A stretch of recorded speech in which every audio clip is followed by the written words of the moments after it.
Hello student, स्वागत है आप सभी को हमारे YouTube channel study with topper में, जिसमें आज हम रसायन शास्त्र, जिसे इंग्लिश में केमिस्ट्री कहते हैं, उसका पहला चैप्टर अर्थात अध्याय 1 जो है रासायनिक अभिक्रिया एवं समीकरण, जिसे इंग्लिश में केमिकल रिएक्शन एंड इक्वेशन कहते हैं, वो आज से स्टार्ट करते हैं। तो रसायन शास्त्र विज्ञान के ही अंतर्गत आता है।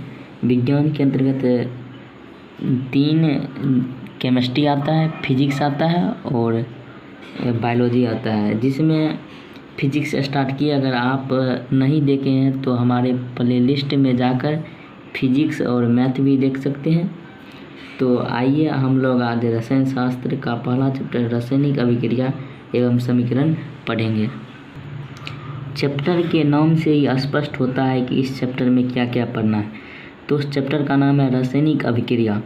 तो पढ़ना है रासायनिक अभिक्रिया क्या होता है, रासायनिक अभिक्रिया के प्रकार और समीकरण के बारे में पढ़ना है। समीकरण क्या होता है, समीकरण कितने प्रकार के होते हैं, ये सभी बातों का इस चैप्टर में अध्ययन करना है। तो रासायनिक अभिक्रिया एवं समीकरण पढ़ने से पहले हमें परिवर्तन का पढ़ना ज़रूरी होगा। तो परिवर्तन को इंग्लिश में चेंज कहते हैं। परिवर्तन को बदलाव भी कहा जाता है। तो सबसे पहले जानते हैं कि परिवर्तन क्या होता है। जैसे कोई भी पदार्थ होता है, उसका आकार या अवस्था में चेंज हो जाता है। जैसे कि कोई मोम है तो मोम पिघल जाता है तो उसके आकार में परिवर्तन हुआ। जैसे कोई कागज़ है, कागज़ को जलाया जाता है तो उसका आकार, अवस्था दोनों में परिवर्तन होता है, तो वही परिवर्तन है। तो परिवर्तन किसी पदार्थ के भौतिक गुण अर्थात उसके बाहरी का गुण, जैसे उसका आकार चेंज हो गया, अवस्था चेंज हो गया, अथवा रासायनिक गुण हुआ उसके अंदर का गुण, जैसे लोहे में जंग लगना, यही हुआ रासायनिक गुण में बदलाव को ही परिवर्तन कहते हैं। तो लिखें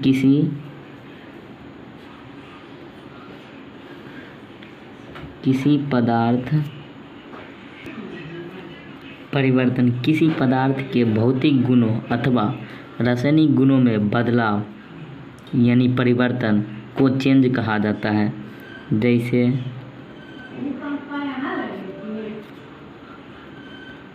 कागज का जलना, जब कागज को जलाया जाता है तो उसका अवस्था एवं आकार भी चेंज हो जाता है। कागज़ को जलाया जाता है तो राख बन जाता है, तो उसका अवस्था भी चेंज हो गया। और कागज़ लंबा होता है तो छोटा छोटा राख का टुकड़ा हो जाता है, तो उसका अवस्था और आकार भी चेंज हो गया, इसलिए कागज़ का जलना या परिवर्तन हुआ।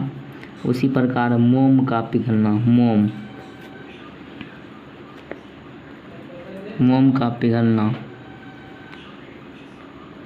बर्फ का पिघलना,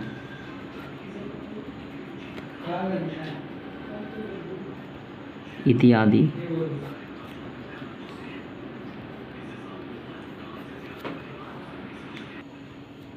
जैसे कागज़ का जलना, कागज़ को जला देंगे तो कागज़ को पुनः प्राप्त नहीं कर पाएंगे। उसी प्रकार मोम का पिघलना, मोम को पिघलाकर पुनः मोम बना सकते हैं। उसी प्रकार बर्फ़ का पिघलना, बर्फ़ को पिघलाकर पानी बना लेंगे, फिर पानी से बर्फ़ बना सकते हैं। तो इसलिए 2 प्रकार से देखें कि कोई भी चीज़ को परिवर्तन करते हैं, उसे पुनः प्राप्त कर भी सकते हैं और पुनः प्राप्त नहीं भी कर सकते हैं। तो इसलिए परिवर्तन 2 प्रकार का होता है। तो परिवर्तन कितने प्रकार का होता है? 2। परिवर्तन 2 प्रकार के होते हैं। जिस पदार्थ को परिवर्तन करके उन्हें पुनः उसी अवस्था में लाया जा सकता है, उसे भौतिक परिवर्तन कहा जाता है। जैसे मोम का पिघलना, मोम को पिघलाकर पुनः मोम प्राप्त कर लेंगे। बर्फ़ का पिघलना, बर्फ़ को पिघलाकर पानी बनाकर और पानी से बर्फ़ बना लेंगे। तो जिस पदार्थ को पुनः परिवर्तन करके पुनः उसी पदार्थ के रूप में बनाया जा सकता है, उसे भौतिक परिवर्तन कहा जाता है। और रासायनिक परिवर्तन वैसा परिवर्तन जिसमें कोई पदार्थ उसकी अवस्था में चेंज हो जाता है, पुनः उसी अवस्था में नहीं लाया जा सकता है। तो परिवर्तन दो प्रकार का होता है, जिसमें पहला परिवर्तन है भौतिक परिवर्तन। परिवर्तन दो प्रकार के होते हैं, पहला है भौतिक परिवर्तन जिसे इंग्लिश में फिजिकल चेंज कहते हैं, और दूसरा है रासायनिक परिवर्तन जिसे इंग्लिश में केमिकल चेंज कहते हैं। तो इसे बारी बारी से समझते हैं, जिसमें पहला है भौतिक परिवर्तन। भौतिक परिवर्तन फिजिकल चेंज वैसा परिवर्तन जिसमें किसी भी पदार्थ का भौतिक गुण परिवर्तन होता है, जैसे आकार, अवस्था इत्यादि, तो उसे भौतिक परिवर्तन कहते हैं। वैसा कहते हैं। तो भौतिक परिवर्तन वैसा परिवर्तन जिसमें किसी भी पदार्थ का भौतिक गुणों में परिवर्तन होता है। भौतिक गुण जैसे आकार, अवस्था इत्यादि में परिवर्तन हो, उसे भौतिक परिवर्तन कहते हैं। जैसे बर्फ का पिघलना,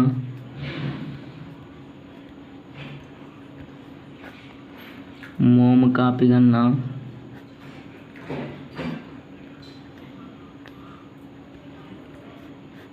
इत्यादि। उसके बाद दूसरा आता है रासायनिक परिवर्तन। तो रासायनिक परिवर्तन को इंग्लिश में केमिकल चेंज कहते हैं। तो रासायनिक परिवर्तन वैसा परिवर्तन जिसमें किसी भी पदार्थ का रासायनिक गुण परिवर्तन हो जाता है, उसे रासायनिक परिवर्तन कहते हैं। वैसा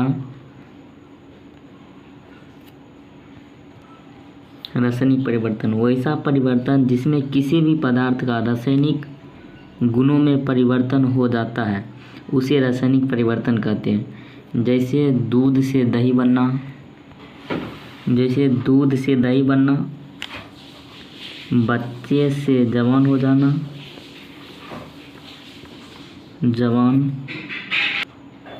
भोजन का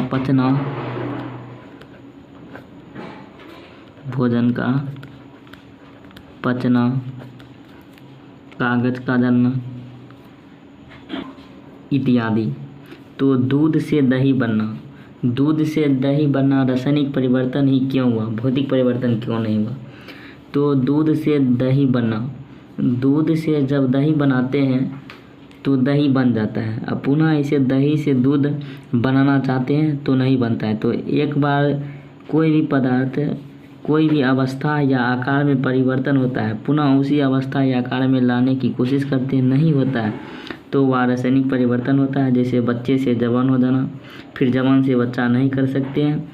उसी प्रकार भोजन का पचना, कागज़ का जलना, जला हुआ कागज़ को फिर कागज़ नहीं बना सकते हैं, तो इसलिए यह रासायनिक परिवर्तन हुआ। तो आज के लिए इतना ही, मिलते हैं नेक्स्ट वीडियो लेक्चर में। तो आज क्या क्या जाने, परिवर्तन के प्रकार। तो नेक्स्ट वीडियो में जानेंगे भौतिक परिवर्तन और रासायनिक परिवर्तन में क्या अंतर है। Thank you for watching this video.